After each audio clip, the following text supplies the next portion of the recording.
Assalamualaikum warahmatullahi wabarakatuh. Kami daripada kumpulan 11 akan membentangkan mengenai perubahan bahasa dan pertembungan bahasa.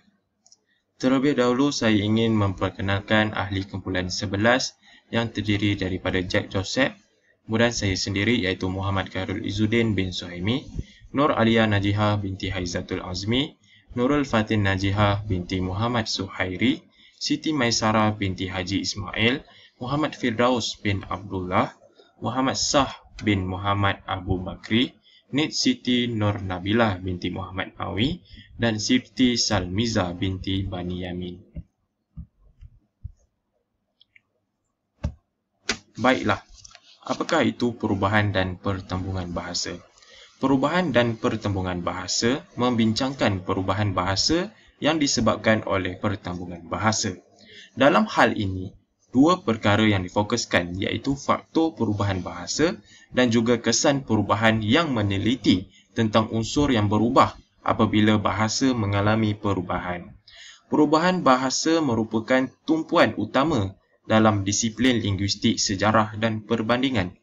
Para linguis telah bertungkus lumus untuk mempertalikan setiap aspek sejarah dengan perubahan. Para linguis menentukan peristiwa perubahan yang dapat digunakan untuk menghuraikan sejarah sesuatu bahasa atau yang tanpa sengaja pula telah dapat meningkatkan kefahaman manusia tentang sistem bahasa secara sinkronik. Oleh itu, untuk memperlihatkan lebih jelas perubahan yang berlaku, elemen-elemen yang dibincangkan dalam kandungan topik perubahan dan pertembungan bahasa ini adalah berkaitan dengan perubahan dan evolusi, perubahan bahasa dan juga jenis perubahan linguistik yang terdiri daripada perubahan bunyi, perubahan morfologi, perubahan sintaksis, perubahan semantik dan juga perubahan leksikal. Perubahan dan evolusi. Variasi dan penggunaan sesuatu bahasa mengikut peredaran masa merupakan bukti bahawa sesebuah bahasa itu mengalami perubahan. Perubahan bahasa berlaku pada ciri-ciri bahasa dalam sistem bahasa. Menurut Steele 2017, sistem bahasa ini melibatkan sistem bunyi, sistem konseptual, sistem tata bahasa dan perbahandaran kata. Kajian tentang perubahan bahasa adalah dalam ruang lingkup subbidang linguistik seperti sejarah bahasa dan sosiolinguistik.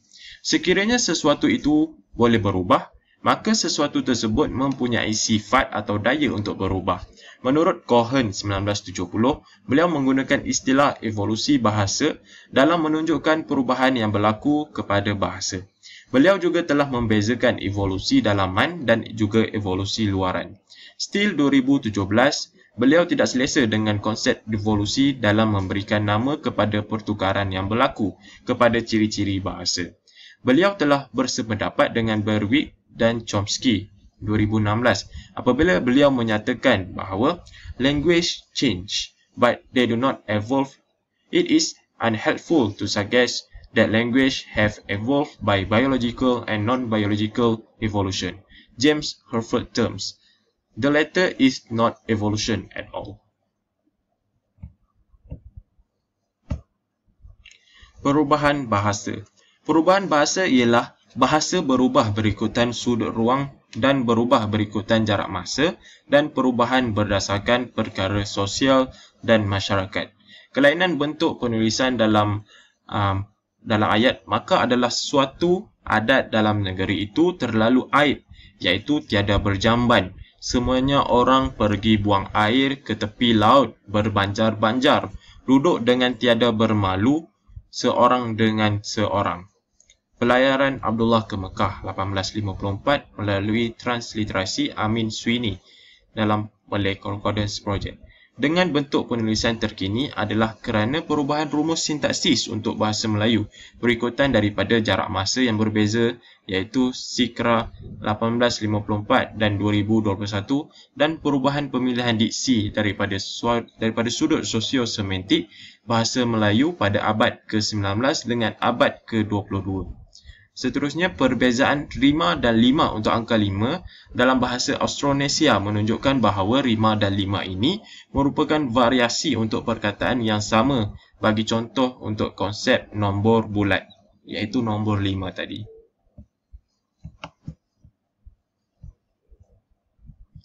Jenis-jenis perubahan linguistik. Perubahan linguistik ini bermaksud ataupun beralih ataupun bertukar rupa atau corak daripada bentuk yang sedia ada kepada bentuk yang lain.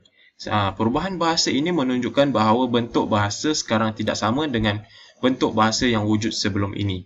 Perubahan bahasa ini berlaku pada semua unsur linguistik sesebuah bahasa seperti perubahan dari segi fonem, morfem, frasa, ayat atau unsur makna sesebuah bahasa. Jenis-jenis perubahan linguistik terbahagi kepada 5 seperti berikut. Yang pertama, perubahan bunyi.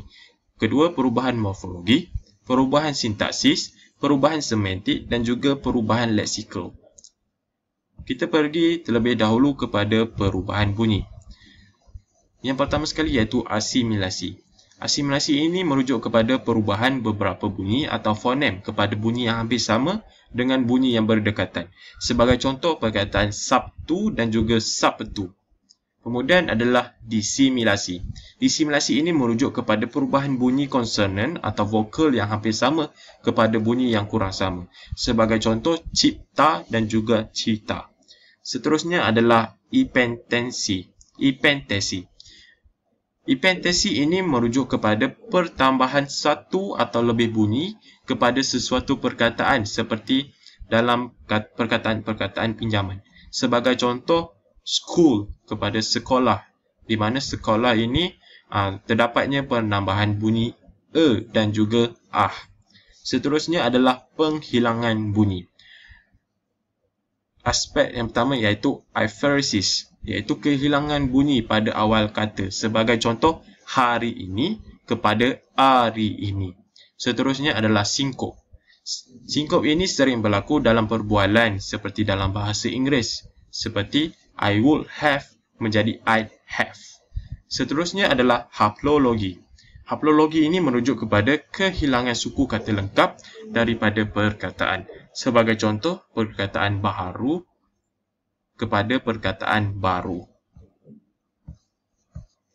Aspek yang terlibat dalam perubahan bunyi yang seterusnya adalah aspek pelemahan. Sebagai contoh, sebutan konsonan ini menjadi lemah lembut. Sebagai contoh, mata yang terdapat dalam senarai Pigafetta kepada perkataan mata dalam sebutan kini. Ianya juga berlaku kepada kata pinjaman bahasa Arab sebagai contoh khabar kepada kabar. Aspek yang seterusnya adalah metatesis. Metatesis ini adalah penukaran tempat dua atau lebih bunyi yang berturutan. Sebagai contohnya dalam bahasa Arab klasik disebut sebagai zauj, tetapi menjadi ya, suami dalam Arab Mesir. Perubahan linguistik yang seterusnya adalah perubahan morfologi. Perubahan morfologi ini merujuk kepada perubahan dalam struktur asas perkataan. Ianya berkait rapat dengan perubahan fonologi, sintaksis dan juga semantik. 4 cara perkataan dibentuk ialah melalui proses pengimbuhan, pemajmukan, penggandaan dan juga pengakroniman. Kita pergi dahulu kepada perubahan morfologi pengimbuhan. Pengimbuhan ini seperti sedia maklum iaitu penambahan awalan, apitan, akhiran kepada suatu kata akar. Sebagai contoh, kata akar pengaruh.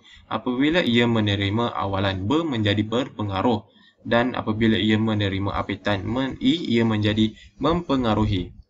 Perubahan morfologi yang seterusnya iaitu dari segi pemajmukan. Pemajmukan ini adalah gabungan dua perkataan berbeza makna menjadi satu makna yang baru. Sebagai contoh, urus niaga. Perubahan morfologi yang ketiga iaitu penggandaan, iaitu proses membentuk perkataan baru yang menunjukkan bilangan banyak atau jamak. Sebagai contoh, buku-buku dan juga kerusi-kerusi. Kata ganda berentak seperti gunung ganang. Dalam bahasa Tagalog, jamak mendahului kata nama. Sebagai contoh, lalaki untuk padanan laki-laki dalam bahasa Melayu. Perubahan morfologi yang terakhir iaitu pengakroniman. Pengakroniman ini berlaku apabila beberapa perkataan yang menyumbang kosakata dalam bahasa Melayu. Sebagai contoh, cerita pendek menjadi cerpen, majlis amanah rakyat apabila akronim, ia menjadi MARA. Kemudian sebagai contoh akronim dalam bahasa Inggeris seperti RISDA, iaitu Rubber Industry Smallholders Development Authority. Okey, seterusnya adalah perubahan sintaksis. Susunan ayat yang lazim digunakan dalam kebanyakan bahasa lebih cenderung kepada SVO, iaitu subject, verb, order, atau subjek kata kerja objek, iaitu SKO. Susunan lain juga wujud untuk tujuan tertentu. Contohnya, if no mistake you have made, losing you are. A different game you should play. Susunan bagi contoh ayat di atas ialah OSV atau OSK. Objek mendahului subjek dan diikuti oleh kata kerja. Perubahan susunan juga dapat dilihat dalam ayat bahasa Melayu. Contohnya terdapat dalam ayat petikan daripada Al-Tarikh, Salasilah Negeri Kedah, Muhammad Hassan 1968. Maka bermufakatlah Tan Dermadewa dan Tun Perkasa dengan sekalian kaum-kaumnya bagi melawan seteru yang datang itu. Susunan bagi ayat di atas ialah VSO atau KSO, iaitu kata kerja mendahului subjek dan diikuti oleh objek. Perubahan bentuk bahasa Melayu Malaysia 1968 dengan bentuk semasa adalah seperti berikut. Tan Dermadewa dan Tun Perkasa bersama dengan kaum mereka bermuafakat dalam melawan musuh yang datang. Susunan bagi ayat di atas ialah SVO atau SKO. Subjek yang mendahului kata kerja dan diikuti oleh objek. Okey, seterusnya adalah perubahan bagi semantik. Menurut Ullman 1957, masyarakat berbahasa kurang membantah perubahan semantik. Menurut McMahon 1994, ramai penutur ibunda mungkin sedar perubahan yang berlaku dalam masa yang singkat dalam jangka hayat mereka. Contoh dalam bahasa Inggeris ialah perkataan gay.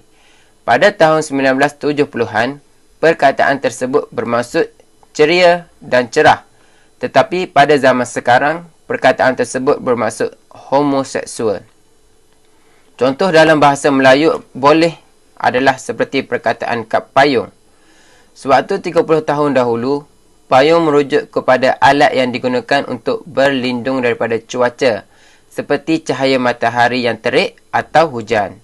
Pepatah sediakan payung sebelum hujan menunjukkan bahawa payung ini digunakan sebagai kiasan untuk kemudahan atau alat perlindungan manakala hujan merujuk sesuatu yang memerlukan perlindungan.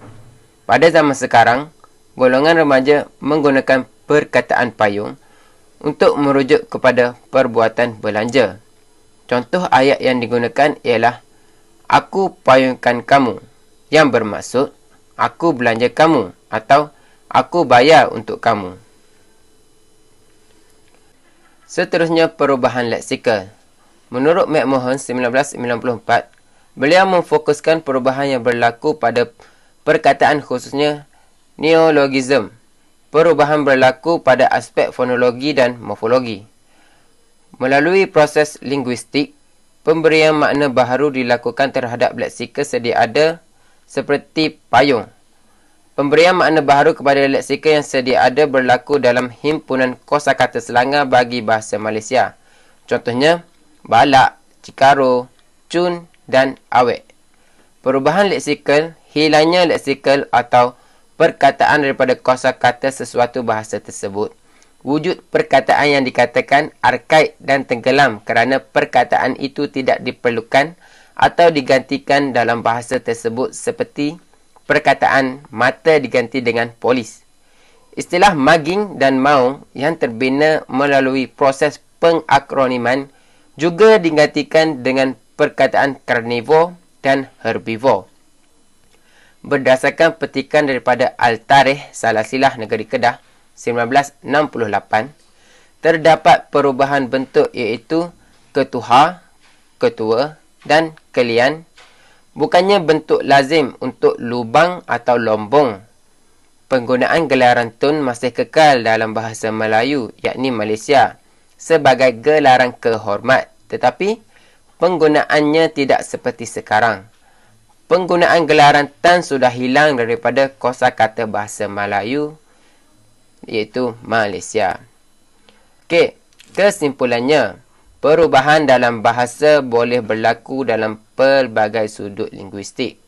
Perubahan yang berlaku ialah hasil pertembungan bahasa melalui penjajahan, pengaruh agama dan urusan masyarakat. Perubahan bahasa telah menjadikan bentuk bahasa yang ada sekarang tidak sama dengan bentuk bahasa yang wujud sebelumnya. Seterusnya, perubahan bunyi, perubahan morfologi, perubahan sintaksis, perubahan semantik dan perubahan leksikal menunjukkan bahawa terdapat perubahan dari segi unsur linguistik dalam bahasa sekarang berbanding dengan bahasa-bahasa sebelumnya.